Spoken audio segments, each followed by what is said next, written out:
Hey YouTube, I hope you guys are all doing well. It's me, Adrian Hunter from over here at Pipedreamhookah.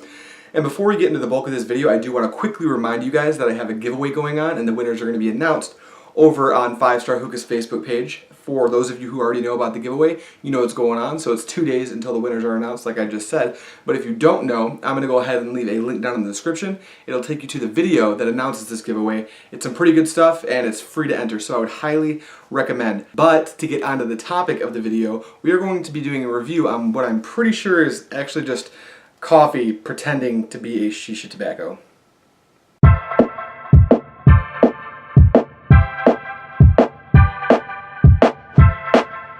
Alright you guys, so let's just go ahead and dive right into this review. Now before I get into all the specs and everything, I do just want to say that this is an American-based hookah tobacco company.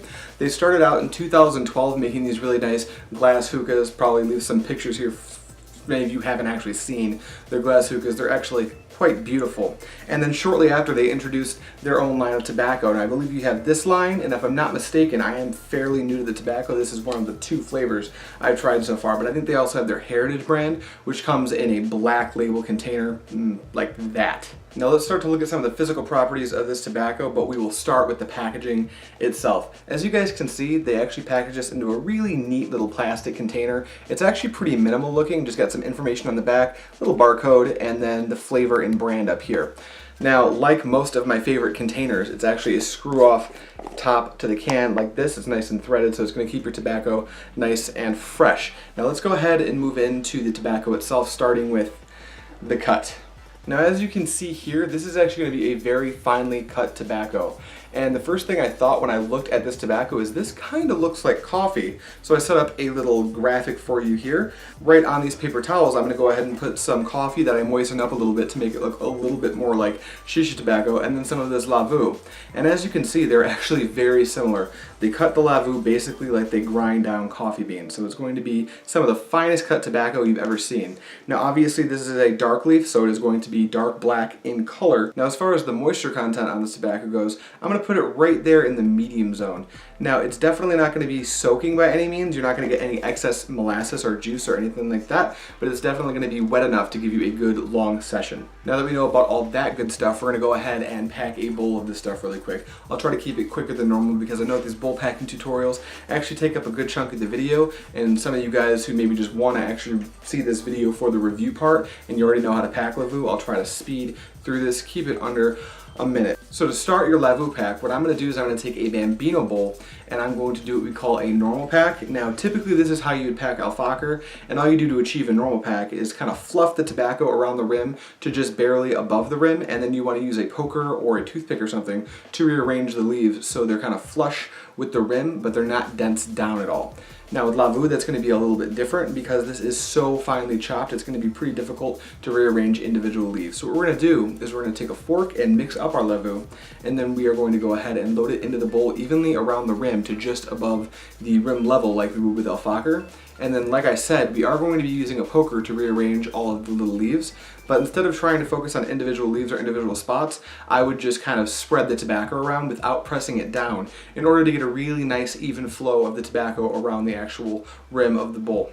Now once you've achieved this, you can go ahead and actually wipe the rims of your bowl off with a paper towel or something, because this is juicy enough to get the edges of your bowl pretty wet. So you don't want that, because when you actually foil your bowl, obviously you're going to get some play to it if it's soaking wet and you're never going to get it drum tight. Now once you've got that done, I'm actually going to foil the bowl here, and the foiling process for me, this is going to be the first time I've done this on this channel. I'm going to be using 2 layers of regular duty foil, shiny side down. And this is the first time I've actually done something like this on the channel. I've pretty much stuck to 1 layer of heavy duty foil up to this point, but I'm trying something new and I'll let you guys know how the results go. I've been trying this for a week or so, but I haven't really come to a conclusion on which I like better. So if you decide to use 1 layer of heavy duty foil, you can absolutely do that. Now once your foil is nice and drum tight around the bowl, you're just going to poke 3 rings of holes, and you want to make a few more holes than you normally would because we are going to be using the Provost today. So once you've done that, I like to poke a big hole in the middle. That's just something I do with the Provost. It's a habit I've picked up. I don't think you necessarily need to do that. Now that we've got our tobacco all nice and packed, if you want to take a look at the setup, all it is the Bambino bowl, like I just said we'd be using, with the Provost on top. we're going to be using 2 Hookah titanium flats on top of the bowl. And we're going to start the session with the wind cover off, and I'll explain why in a few moments here. We're going to be using the Aviator Hookah at half mast, that is with only one of the stem pieces being utilized. And we're going to be using one of my favorite washable hoses on the market today. That's going to be the Thunder Dark V2 hose. So with formalities out of the way, let's go ahead and dive into analyzing the tobacco itself and how it smokes. But let's begin with the actual scent of the tobacco. So, okay, the scent is actually really interesting. What you're going to get is, as you'd expect, a lemon kind of a flavor, but it's not going to be like any lemon I've ever smelt before.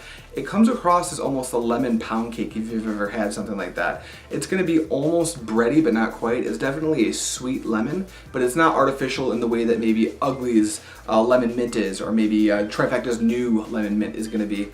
I don't know that there's any mint in this at all, but I'm comparing it to lemon mints because they tend to come across as candied. This isn't going to be candied. It comes across as definitely a desserty kind of a smell, but it's more akin to something like a pound cake than it is a gumdrop. So that's what we're going to get as far as the scent goes, but let's move on to everybody's favorite thing when we're actually looking at these tobaccos, and that's going to be the clouds.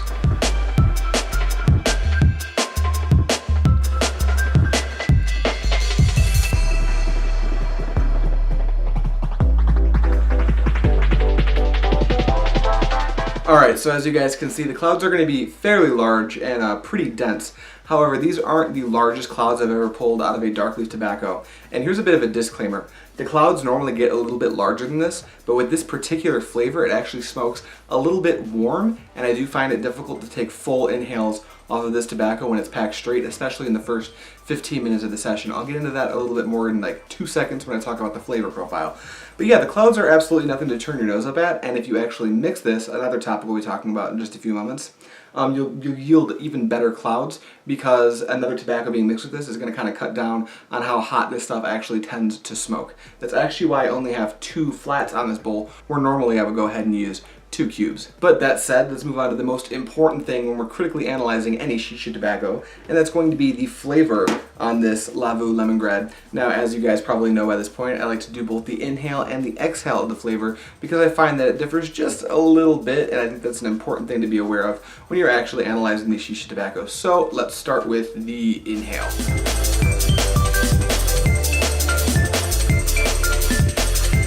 Okay, so this tobacco by far is doing the best job I've ever seen a tobacco do of replicating the scent of itself into the flavor of the smoke.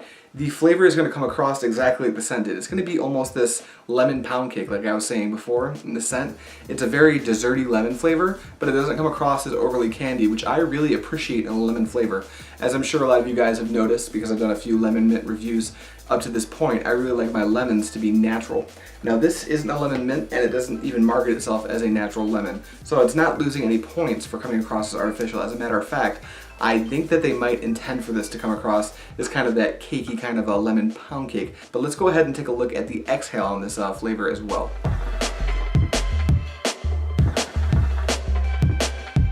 Alright, so the only difference between the inhale and the exhale is the flavor strength for the actual lemon flavor is going to come down just a little bit, and some of that candy kind of a cakey flavor is going to come up just a little bit. But the flavor strength itself, maybe it diminishes just a little bit, but for the most part on the exhale it holds its flavor strength pretty well. So this actually has an outstanding flavor, a pretty unique one that I haven't had up to this point. Now with the flavor, the clouds, and the scent in mind, let's talk about heat for a second and how well it takes heat and the longevity of this tobacco. Now like I said before when I was doing the cloud content portion of this video, the stuff tends to burn a little bit quickly, and maybe burn is the wrong word. It just smokes a little warm. The flavor is definitely there. You don't get any of that burnt flavor at all, but I find you do get quite a bit of a throat tickle, which is something to keep in mind. Now I will say that we're about 20 minutes into the session, and that extra heat has kind of come down a little bit. I've actually put the top of the Provost onto the bowl, and it's smoking very well. So it takes heat.